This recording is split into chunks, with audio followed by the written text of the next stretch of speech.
পেয়েছি বিকট গোলাগুলির শব্দ। আসলে আপনি সকাল থেকে কি দেখছেন? আমরাও তো দেখতেছি কয়েকদিন ধরে এই যে বর্ডার সাইডের মধ্যে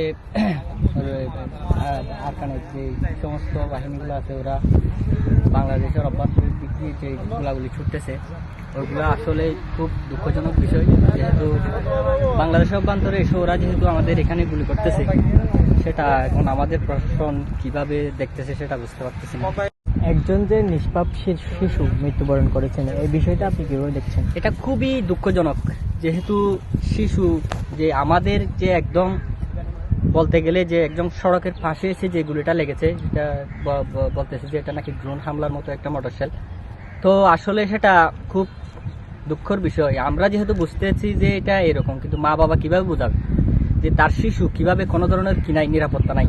একজন শিশু যেহেতু ঘরের পাশ দিয়ে খেলতেছে, তার গায়ে এসে যেহেতু এই ধরনের বিস্ফোরণ হচ্ছে, তাহলে আর ছেলেপেলেরা যে এখানকার বর্ডার সাইডের জনগণরা কিভাবে নিরাপদ থাকবে সেটাই। যারা এখানে আরএসওকে বাংলাদেশের সীমান্তে গাগে শেষে গুলি করতেছে, এর প্রতিকার কি মনে করেন আপনি? আমি আসলে সেটা খুব করে বলতেছি যে যারা রোহিঙ্গা আর্মি বা মানে বলে আলিকি, হ্যাঁ, ওরা আসলে যে এই দিকে যেটা একটা ওদের ঘাঁটি বা স্তর আছে, হ্যাঁ, যে আমাদের এখান থেকে অনেক রকম তারা মদত বা কোনো কিছু নিয়ে এখানে অবস্থান করে।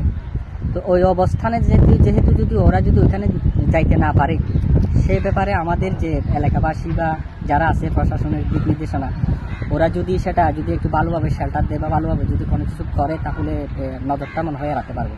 আর মনে করেন এখানে বর্ডার সাইডে আমাদের বিজিবি আছে, তাহলে ওরা কি এগুলো দেখতেছে না? বিজিবি মূলত আছে, বিজিবিরা ওদের আমার মনে হচ্ছে বিজিবি যারা সরকারি বাহিনী আছে তারা এটা খুব একটা ছোট্ট বিষয় করে দেখতেছে। যেহেতু ওরা যদি আজকে যদি এই যে ঘটনা ঘটেছে, ওরা যদি আজকে মজবুত থাকতো বা ওরা যদি থাকতো, তাহলে আমার মনে হয়তো যে ওরা আসলে সাহস করতে পারতো না। যে আমাদের বিজিবিকে আরও একটু কঠিনভাবে করতে হবে, যাতে ও ধরনের ঘটনা আর না ঘটে। এরকমই পরিস্থিতি করলে মনে হয় একটু হবে আর কি।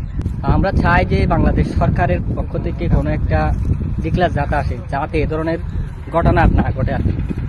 যদি এ ধরনের ঘটনা ঘটতে থাকে, তাহলে তো আমাদের কোনো নিরাপত্তা নেই। সেজন্য আমি সরকারের প্রতি রিকোয়েস্ট করব যে এই জিনিসটা যাতে আর না হয়, আমাদেরকে একটু সতর্ক থাকতে হবে। সরকারকে বার্তাটা দেওয়ার জন্য আমি তাহলে এইখান থেকে আপনারা ফুটে গেছেন? আমরা এই যে রোহিঙ্গাগুলো এই যে আরসা আছে না, এদেরকে এখান থেকে তুলে ফেলার জন্য এটা আমরা বলতেছি। মানে এরা এখান থেকে গুলি করে, আর ওই যে মগবাদী আছে না, এরা ওই দিক দিয়ে গুলি করলে আমাদের ইয়ের মধ্যে আসে পড়ে আর কি। আমরা সবসময় এই আতঙ্কে রাখি। সেই জন্য এদেরকে তোলার জন্য আমরা সরকারের কাছে এটা নিয়ে